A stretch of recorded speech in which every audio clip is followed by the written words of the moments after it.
When Temple was small, her world was a quiet place, but it was never empty.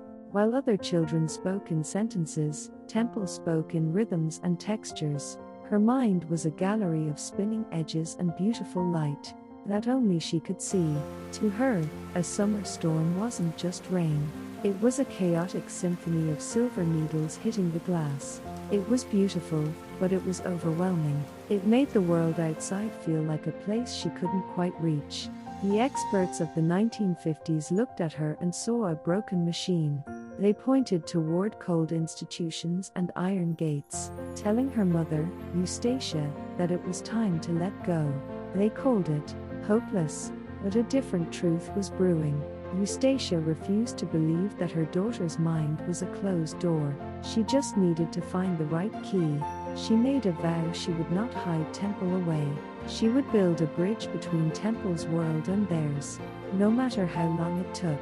The bridge building began with the smallest things. "This is a handshake," Eustacia would say, guiding Temple's hand to greet a neighbor. Social rules that came naturally to others had to be taught to Temple like a manual. Eustacia realized Temple didn't think in words, she thought in pictures. So, they drew the world. They turned complex feelings and social cues into diagrams on a green chalkboard, making the invisible rules visible at last. One afternoon, Temple picked up a brush. On the paper, a horse appeared, not a simple child's doodle, but a creature of incredible, vivid detail.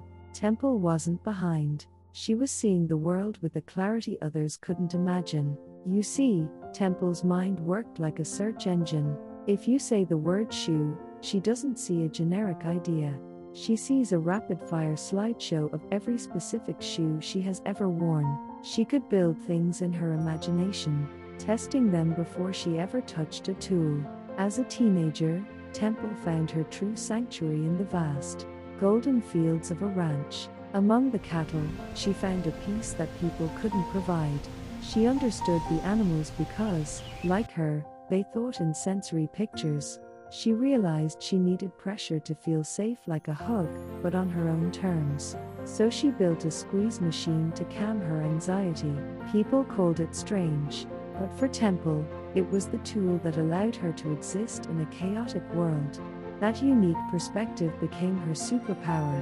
Where others saw a simple ranch, Temple saw a complex 3D world. She designed systems that transformed an entire industry, seeing the solutions in the air before they ever hit the paper. Eventually, Temple stood before the world. She didn't stand there despite her autism, but because of it. Her message was simple: the world needs all kinds of minds. We are different, but we are not less.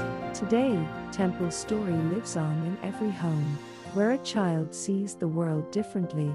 Because one mother refused to give up, a new generation can look at their own unique minds and see a future filled with light.